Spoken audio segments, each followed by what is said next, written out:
episode 86 of Late Night Linux, recorded on the 30th of March 2020. I'm Joe, and with me are Phelim. Good evening. Graham. Hello. And Will. Hello. So here we are. Things have got even worse over the last 2 weeks. We talked about FOSS Talk Live 2020 last time and possibly cancelling it. Well, the inevitable has happened. It has been cancelled. It is no more. I have cancelled everyone's tickets one by one, thanks Eventbrite, refunded everyone, and so that's it. Fingers crossed for 2021, I'm afraid. Are you much out of pocket? I don't know. I don't know if Eventbrite are going to refund me for the fees from the donation tickets, and I don't know if they're going to invoice me in a couple of days for the other fees that I'm due. So, yeah, I don't know. It won't be massively out of pocket. I can swallow it if needs be. So, yeah, that sucks. No, but maybe it's a good time to, support the podcast. It'll help. Yeah, every little helps. latenightlinux.com/support. But, yeah, it's not too bad. And, the venue was free and everything, and the venue were really understanding. I think that no matter what happens, once all this gets back to normal, we need to go to the Harrison and just, drink loads and get some food, because they've been so good about this whole thing. Yeah, I was going to say, we're talking about 6 months of lockdown now, but let's see. But if it is all over and it is still nice weather, I would certainly be up for going into London for a few beers to the Harrison. Yeah, me too. The one of our local breweries has been stuck with a load of beer, so I've been getting beer deliveries from them every week, which is pretty good. It's very charitable of you. Yeah, it's hard. It's hard. Fresh from the cask. So there's no avoiding it, this whole virus situation. How is this going to affect Linux is the big question. Linux open source. We've already seen conferences being cancelled or going online. I did see Michael Hall, former community manager at Ubuntu, talking about UDS and how that was taken online for, I presume, cost reasons, and it was just never the same. Was that in your time, Will? Yeah, it was. Michael Hall, now at Influx Data, by the way. But yeah, it was in my time, and he's right. It wasn't ever the same. The in-person meetings where you would have a session about a particular topic, you would have people from the community there, you'd have people from Canonical there, all meeting around a particular topic, and then it would spill out into the hallway, and then you'd go for dinner, and that conversation would carry on. And it's never going to be the same. You're never going to be able to recapture all of those sort of side conversations and random encounters that you get from doing an in-person event. Now, that's not to say that the alternative is unworkable or unproductive. It's just that sort of FaceTime social interaction that will be missing. And there's not a lot you can do about that in a lockdown environment, but it won't be the same. Yeah, and semi-related news, I think O'Reilly has announced that it's no longer doing in-person conferences, and that's quite big news considering how long they've done it. And that includes things, expensive things like OzCon, which has been running for years. I went to OzCon for years because the ticket was paid for by being a journalist. But it's all that contact. It's difficult. We're going to have to learn how to do it, or if it's even possible. I don't know. A lot of it, I don't know whether it's a British thing, but a lot of it is just going for a drink and chatting into the night. Yeah, that's where the true value of these meetups lies, doesn't it? Is the almost intangible aspects of it. And how many open source projects have started from a conversation in a pub, and, maybe someone whips out their laptop and starts coding it or whatever, or even just a conversation about how the thing's going to work, and then people go away and make it. So we're inevitably going to see less of that, aren't we? But maybe it will mean that people will concentrate more on the projects that we've already got and refining them. Yeah, and there's a lot of people with social anxiety as well, and maybe they felt like they couldn't attend conferences, and this might give them the opportunity to get involved somehow. Either that, or we need to, with a lot of the online conference talk type things, integrate it with chat roulette, and then you can have those awkward bumping into somebody that you don't really know, and then going, "Oh, hi, how's it going?" Yeah, I mean, that's something that I didn't touch on this episode, but we talked about last time about FOSS Talk Live. I just don't want to do it virtually or online or whatever you want to call it. I see people trying to do that, but I just think that the entire value of FOSS Talk Live was about being there and in person, or maybe not the entire, but, most of it. And like I said, if someone else wants to organize something, I'll show up and, I might start some regular Mumble hangout or something. I don't know. Like I see a lot of people making those efforts to do extra live streams and everything because people are sitting at home just terribly bored. It's a bit too early to say, but these circumstances might force kind of innovation in this way that leads to a better solution for kind of big online gatherings, if that's possible, if there's a different way of doing it. And in lots of other ways as well, people are going to have to look at the old problems from a different angle. Yeah, I totally agree. I think that we will see innovation here. And take, for example, Martin Wimpress, who over the last sort of couple of weeks has been live streaming sort of his day-to-day bits of work, and people have been genuinely interested. And, if you'd have asked me 2 or 3 months ago, would somebody be interested in watching somebody fix a bug? Probably not. But lack of FaceTime with people has made people really interested in this stuff. And it is showing that there is I don't know if demand is quite the right word, but there is interest in seeing some of the things that are going on behind the scenes in software development, bringing them to the front and allowing people to interact. So, I think there is quite a lot of scope for new ways of interacting. Martin, I've watched all the cats and all the fails. You're the best of what's left. The thing is that nothing has changed for me, really, in terms of my day-to-day life, because I am so busy and lazy that I barely go out anywhere. But I've found myself just needing to reach out to people and have conversations and catch up with people that I otherwise wouldn't have. And there's apparently some data to show that phone calls are the big new thing now, where people would always text each other before. Now people are taking the time to call each other. And I wonder how that's going to affect things. Are people going to reconnect with people they haven't spoken to for a while? And since before Brexit, you mean? yeah. And, maybe some ideas and, sparks of new open source projects will come out of that. Well, that makes me think of something. You see a lot of people doing like virtual beers and hangouts and that sort of thing, Zoom, and having those discussions. Maybe, and I know we've already said that we're not going to do FOSS Talk Live as one of those, but maybe we should do a late night Linux beer evening with Zoom and see what comes of it. I'd much rather do Mumble than Zoom. Yeah, fair enough. You don't want those trousers choking your style. The thing about Zoom is it's proprietary. It does work well on Linux, but at least Mumble is totally open source. And also, I just hate being on camera generally. I've got the worst webcam in the world, which I had to dig out because we have like a camera on policy at work or whatever, but you can barely see me with it. It's like all red and stuff. So I would potentially be up for it, but there's something nice about audio only, I think. Yeah, the camera on policy is an interesting one. I think especially now, I think it is important. You do get some extra degree of understanding about the people that you're working with. If you can see them, you can judge body language, like have they managed to get dressed and have a shave or something like that. You can tell if people are coping well or not with cameras on. So I do think it has a place, and I do think it is useful. But I also agree that audio only is a bit nicer for sort of idle chat, I suppose. Yeah, and it's also easy to see when people are trying to speak, at least in small groups, if you're having a regular meeting. So what about people wanting to do good then? We've seen this huge explosion of folding at home, and read about the Debian biohackathon, where they're going to kind of contribute to various free software in the medical space.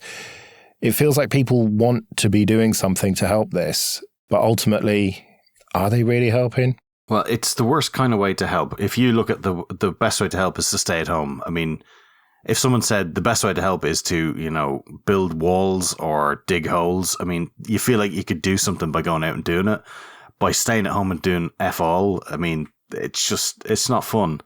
So you can kind of see why people might be, desperate to try and do a thing. I mean, I would feel that as well myself. Like, we help out the neighbours going shopping, whatever, but I mean, it doesn't really feel like anything stunning where you feel a bit of an idle tit sitting around. So if you can make use of a PC, if it maybe helps, I don't know. I mean, I run SETI at home for years.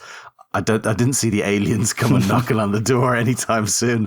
I really don't know how accurate or useful the folding protein stuff is. I'm not sure, but... No, but I think there's another side of it. I know somebody who's become so frustrated with the various school systems that they're dealing with that they spent the weekend coding up a solution for them, just so that there's some kind of CMS system that they could use, and they could get messages to and from the teachers in a concise way. That's quite cool. Yeah, I think things like that might happen because these things have never been tested to this extent, and a lot of them are falling apart under the kind of loads that they're experiencing, and so it's an opportunity to upgrade all of that, and maybe within open source as well. And that's the way we'd naturally approach it. Well, Phelim, you work primarily in communications IT, don't you? So presumably you've been really busy with all of this. Yeah, it's kind of funny. I mean, you don't want to shout about it too much, but this disaster's been really good for business. I'm sorry to say. I feel like an arms dealer in the middle of a war. But I mean, it's been interesting because the nature of how it happened so frantically, there's a lot of people who just didn't have the setup for it. The types of business weren't designed to even run that way, or maybe security implications weren't allowed to. But you could see it across the board where companies would say, oh, well, we don't allow, remote access in, whatever. And all of a sudden your choice is you go out of business or it's allowed. And, how the hell do we do that really quick? And it would just been crazy a couple of weeks, to be quite honest, for various clients. So it's been good to get it done. A shout out to a project, funnily enough, that was being used a few times is Guacamole, which is under the Apache.org umbrella now. And it's an RDP or VNC or even SSH kind of gateway, I guess.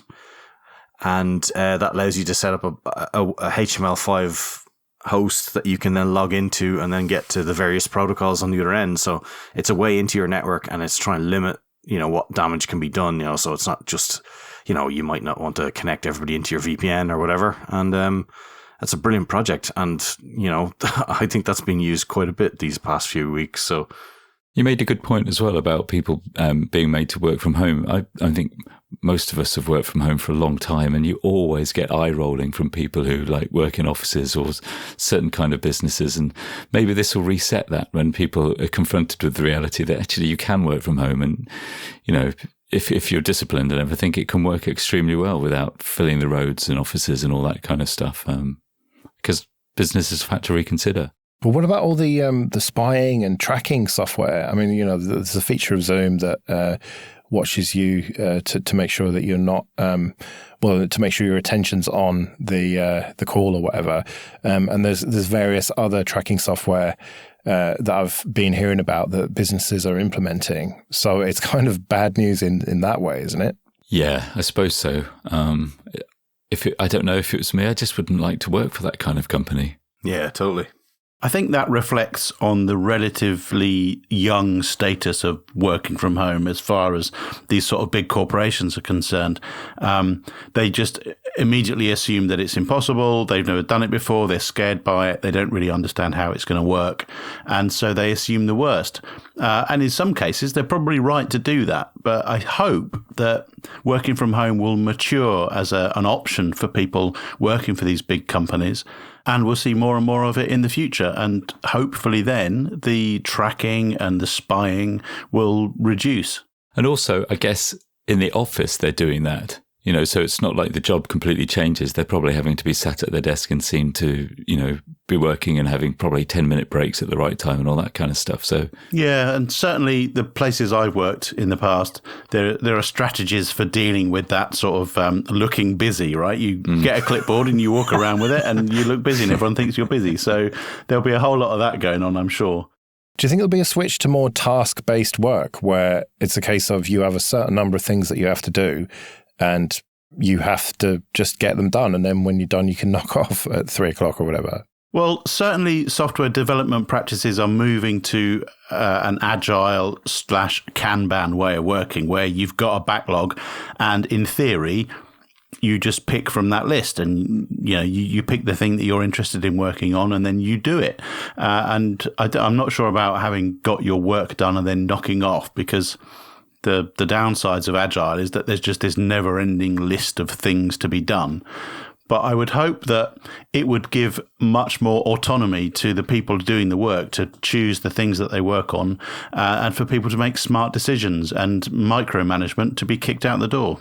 What about the fact that some people are just lazy bastards who need someone to babysit them? Yeah, but they might be just doing the wrong thing or doing it in the wrong environment. I mean, I think we all maybe could look back at either a job or school or whatever where we were just terrible at, but we tend to drift towards something that we were maybe better at. I won't go good at. I mean, that might be stretching it.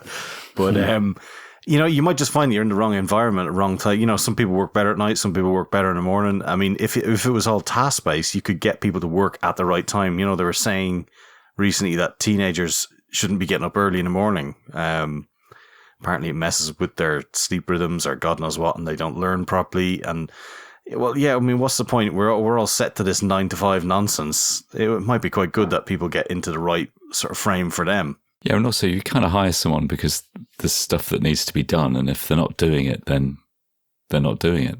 They don't have a job. Mm. I was going to tell the story then of when I worked for a water authority. I had a very boring job of entering stuff into a big spreadsheet, and I wrote a small program in QBasic where it timed how quickly I could type a certain phrase on the keyboard. And I had a high score table and everything, and I'd sit there typing really, really rapid. I can't remember how quickly now, but I got it like milliseconds down into how quickly I could type this phrase, and I looked like I was working really hard.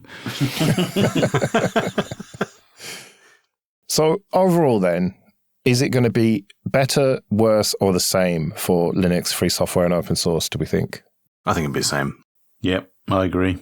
I mean, we've been doing this for a very long time. I mean, it's not like everybody goes to the corporate Linux office and works away at the FOSS Inc. Like we've been doing this for so long that, fair enough, we don't get to meet up for the next few months, but you'd expect we can get back to it at some point. And yeah, in between, I think we can drag ourselves through, maybe. I think it's going to be better. I think it may not be a huge amount better, but I think a lot more people are going to be using open source software because they don't want to buy proprietary software. Linux is basically the internet, so there's more people using the internet for critical day-to-day tasks. People looking at different scalable solutions. I think all of that will have a knock-on effect. Positive. Yeah, I think you're right about the infrastructure side of things, that will have to improve. There will have to be optimizations because there's just so much strain on networks and everything. And so ultimately that will be a positive. When we get back to normal, whatever normal looks like, things will be more robust, hopefully, and more efficient and more tuned to the next time this happens. And maybe mobile companies, etc., will have to actually, when they say unlimited, mean fucking unlimited, you shower bastards. Yeah, maybe. Okay, this episode is sponsored by DigitalOcean. Go to do.co/LNL and you can get $50 credit with 30 days to use it. DigitalOcean offers VMs, or droplets as they call them, with full root access in data centers all over the world with really fast networking and super fast SSDs. And they offer Ubuntu, Fedora, Debian, CentOS, and FreeBSD, and some container distros. But if you don't want to use one of those, you can upload your own custom image. They have loads of one-click apps like LAMP and LEMP stacks, WordPress, Discourse, GitLab, and it's really easy to set up. These droplets start from as little as $5 a month, and they scale all the way up to multiple cores and huge amounts of RAM and disk space. And they also have CPU-optimized droplets if you want just raw power, and memory-optimized droplets if you need more of that. They have really simple backups that have saved my bacon once or twice, and cloud firewalls that can stop network traffic before it even gets to your VM. It's really simple to add extra storage to your droplet, whether that is block storage or object storage, depending on your needs. So go to do.co/LNL and get your $50 credit. That's do.co/LNL. All right, KDE Korner then. And the first big news is Plasma Bigscreen. Yeah, this is quite cool. Now, I haven't tried it because I didn't have a Pi 4. I guess I could have stuck it in a VM potentially, but I didn't even think about that.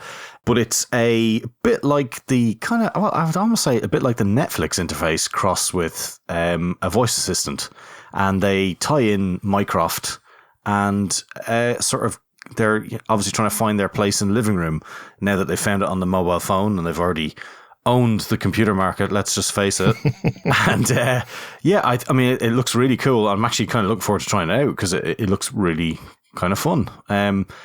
Obviously, the slight issue is the fact they do use Google speech to text to convert whatever you say into a command, but as they're kind of proxying it for you, you're kind of hoping that it's fairly anonymized at that point, and they do allow you to like tie in things like Mozilla Deep Speech. So there are other alternative backends for it and stuff like that as well, and kind of cool, I think. Yeah, it's using Mycroft, of course, so it's kind of a resurgence for that project. And I've tried it out, and it's promising, but early, let's say. That's fair enough. Unfortunately, I couldn't get the Mycroft stuff working because I hooked up my interface and my audio interface to the Pi, and it just wouldn't work. So I need to try a different interface maybe and try and get it working. But it's cool. I do question whether we need it when we have things like Corody, but I suppose the voice integration brings it onto a par with Android, at least in theory. I think it's important to kind of be there, though, to have some sort of foot in the game, because there is a danger that we're going to get left behind by a lot of these things. Like I couldn't think of anything worse than having a home assistant that you speak into a fucking microphone. It's just awful, but obviously it's popular. And it'd be terrible if we end up in a position where we just aren't there for it and then it drifts by. Hopefully they can do some good work with this. All right, what's this Plasma video winner? So they had a competition to make a video to demonstrate both the apps and Plasma, and those have been released, and check them out, I'd say. Just a nice wee video of some of the features available and a quick run through them. I think it was under a 2-minute video or something that people had to make. And they have 2 winners for both the Plasma side and the app side. Just a bit of a quick demo of them all. And something that I put in KDE Korner was the president of KDE EV. I don't know exactly what the structure is. It's some fancy German situation. Was interviewed by Brent on Brunch with Brent, which is at extras.show/66. That's something at work, full disclosure, but nevertheless worth a listen if you're into KDE stuff. Yeah, and even if you're not, I think it's quite good because he talks about some of the harshness of working online and taking abuse from people constantly, and, be nice to the open source developers out there, especially over the next few weeks when you're using their projects more. Yeah. On to a bit of admin then. And first of all, thank you everyone for supporting us on PayPal and Patreon. Very much appreciated, especially at this difficult time. Remember that for $5 or more, you can get an advert-free RSS feed on Patreon. You can learn more about that at latenightlinux.com/support. And if you want to get in contact, latenightlinux.com/contact. Okay, this episode is sponsored by Entroware. Go to entroware.com. And they are a dedicated Linux computer seller based here in the UK, and they ship their computers with Ubuntu or Ubuntu Mate pre-installed. They have a huge range of laptops, from affordable ones which are ideal for email and browsing, all the way up to real powerhouses with dedicated graphics and even desktop-class CPUs in them. Almost everything's configurable with the amount of storage and RAM and what CPUs they have. And if you can't find something that's exactly right for you, then do get in contact with them and they'll do you a custom order. They also have a couple of servers and a range of desktops, including a small form factor machine and a really nice all-in-one. They ship to the UK, Republic of Ireland, France, Germany, Italy, and Spain. And if you do buy one of their machines, then there's a little drop down at checkout. You can select Late Night Linux and they'll know that we sent you to them. So go to entroware.com for all your Linux computing needs. Once again, Phelim and I have been arguing about the cloud. This was based around NASA and their recent mistake with AWS, where they put, I think, petabytes of data into AWS and then realized it was going to be so expensive to get that data back out again that they were just buggered. Yeah, they mistakenly thought that the cloud was useful, but not an actual gouge like it is. That got us arguing about the same old tired argument that the cloud, to me, has a use. It is often misused. This is a prime example of that. But I think that it can be useful. If you've got petabytes of data, then clearly on premises with, offsite backups and all the rest of it makes sense. But if you're using a limited data set, but you need bursts of compute, then the cloud makes more sense. It makes no sense to build massively powerful computers. And, it's a case of just using what is sensible. Surely you can agree with that. Uh-huh. Yeah, okay. I can't look at the numbers. I can't walk into Amazon's office in Dublin here and go, here, give us a look at the spreadsheet there that shows how much money you're making on this thing, because they are making hand over fist mountains of cash on this. So clearly it is in their best interest that people use their systems. And while NASA obviously fucked up big style on this one, how are they making so much money on old rope, essentially? Like, if you have virtual machines, I am would like to point out, I am not saying virtual machines are stupid. Virtual machines are great. If you have a hosted solution somewhere, that's fantastic too. And you should be not treating machines as prized possessions, as I was accused of before. But the danger with any cloud solution is getting that data back out again. You can put that data in, fantastic, all for free probably in a lot of cases. But try to move somewhere else with it or do something else with it, and you're screwed. Well, yeah, that's why you have to design your infrastructure and your systems properly so that you've got what IBM likes to call a hybrid cloud approach, where you do have some on-prem as well. You do have it mirrored, all your data, so that if you need to move it, you're not moving it from one cloud to another. You're moving it from your on-prem to a different cloud. Yeah, this is just a new way to form new forms of middle management, though. That's what it is, though. Like, the best way you can get is from producer straight into production. And they are now adding in extra layers upon layers to the point where you can't even know how your own architecture fully works, because there's so many different things. You probably have an Ansible build-out system or Salt Stack on top of that. Maybe use both of them, and then you're using the various tools from various OSs to try and run this whole giant system. And you're just making things so fucking complicated for the sake of this supposed cheaper thing than buying a server. Whereas if you bought a decent server, maybe you might need two of them and then just be done with the damn thing and then run them like that. Right. Which leads me on to something I've been thinking a lot about over the last few months. And that is, we all remember, or at least we're all aware of, in the late 1990s, there was a huge split between free software and what became open source. Now, free software and open source are essentially synonymous. Some people might argue with that, but they are basically the same thing, but it's just a different way of looking at the same thing. And I think we are living through the second big split right now, and that is between Linux and the cloud, or Linux and cloud. Because you've got the cloud which runs all on Linux, but the kind of people who are kind of cloud first don't necessarily care that it's running Linux. They just want to get stuff done. They don't really care about what it's all made of. Whereas the people like you, Phelim, who are very much Linux people, do care about what it's all made of and do think about things like vendor lock-in and the price of getting your data out and stuff. Am I going mad here, or has a split been happening over the last few years? I can see what you mean, and you might be right, but I don't think there's it's a cataclysmic split. I think it's been growing for a long time. I mean, I think you see it in the use of permissive licenses, and also in the fact that so many web apps are proprietary. One of the solutions is likely to be, I mean, you mentioned hybrid cloud. One of the reasons why perhaps Amazon is able to charge what it is because there's nothing that can compete with it. And the only way, if I was somebody implementing something that used the cloud, took advantage of the great advantages there are with cloud solutions, that you don't want the vendor lock-in, and perhaps the only way of doing that is open source.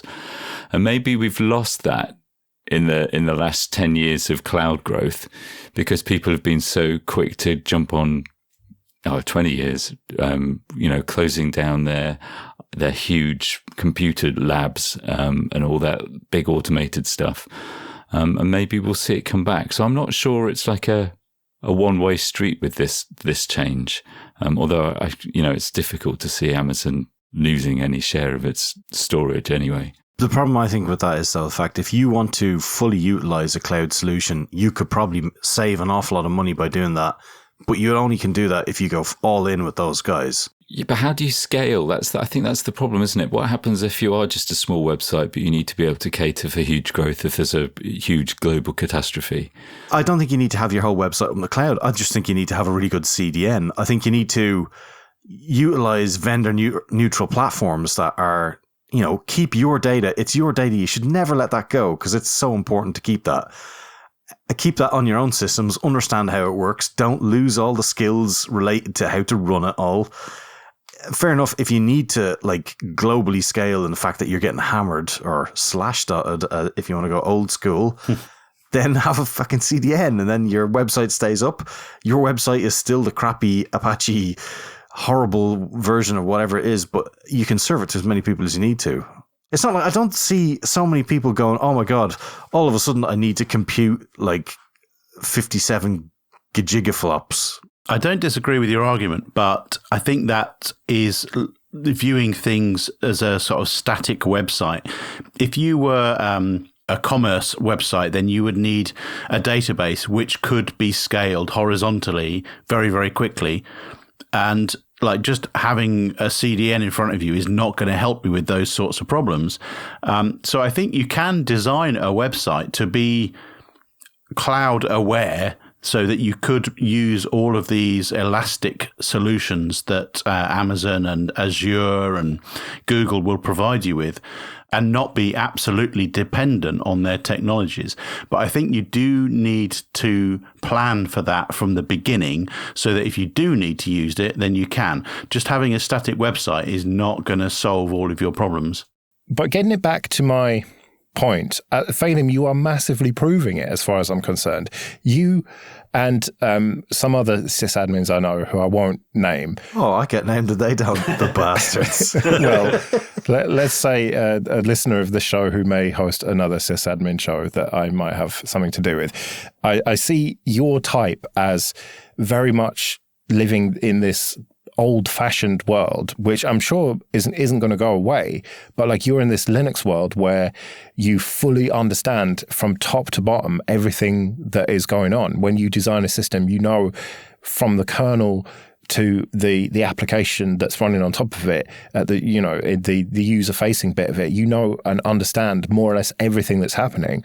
There's no abstraction there, whereas there's the more modern approach, and I think that it's almost like the people like you who are, Linux people really care about all of that stuff and care about software freedom and everything. Whereas the people who just are cloud first, it seems that they just want to get a job done and they're more the kind of 9-to-5ers rather than the people who live it. Like you, when you're not working, are tinkering with your own systems, whether it's at home or, Raspberry Pis and all stuff like that. Whereas it seems like people just want to kind of design something that works and then not worry about it and they're not as invested in the whole Linux and open source culture almost. Sure, but I think the danger there is the fact that you lose those skills. And those things have not gone away. You've just outsourced them to another company who makes profit on the fact that they are doing it for you. And if at any point that no longer is in their best interest, or they've discovered that there's a new way to make money out of you, then all of a sudden you're going to have to manage it again yourself because they'll ditch it. Now, I don't see that happening where, nobody's going to say, oh, well, we're turning off AWS in 2 weeks' time. Good luck with that. Or Microsoft Azure has decided that, can't be arsed with those servers. On you go, do it yourself. But the problem is that you have now lost all that knowledge. And if you even take Microsoft as an example, back in the 90s where they had all guys who developed the file share system for them for Samba, or sorry, in their case, SMB.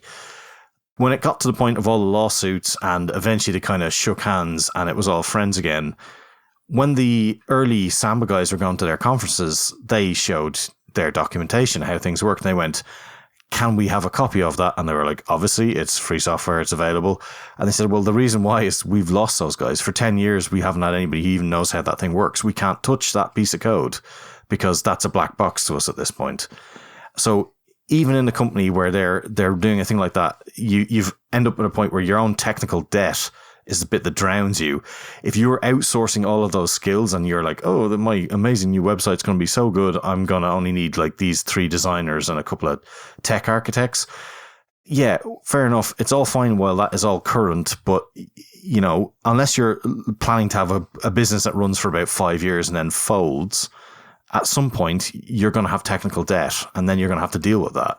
But you won't have the skills available to you to do that. Well, yeah, these are the same arguments that you made last time we talked about this. And yeah, you and I'm right. Every word that comes out of your mouth proves my point, as far as I'm concerned. That you know that there is this split, and you're on one side of it, and there are a hell of a lot of people on the other side. And just remember, though, cloud computing now is trendy. It's not going to be trendy in 5-10 years. And then you're all stuffed, all you cloud people, and I hope you enjoy it. I think it's here to stay. And I think old man yells at cloud is what's going on here. I think it's here to stay, and we need to, or people need to get up to speed on these sorts of skills now. You can start a business in your garage, and you can be, you know, selling widgets online in half an hour, and you don't need to hire, you know, a greybeard nerd that understands how file systems work. You can just buy what you need off the shelf. And while that makes me a little bit sad that those skills are going away and that people won't have them anymore, I think that is the modern way, and we are increasingly being seen as dinosaurs. Just do me a favour, Phelim, and scratch your neck for me. No, see, it's all good. No grey beard there? No, I diet. Well, let us know what you think. latenightlinux.com/contact. I'm sure we can reignite this debate. But I suppose we better get out of here then. We'll be back in a couple of weeks. And until then, I've been Joe. I've been Phelim. I'm still Graham. Stay indoors. See you later.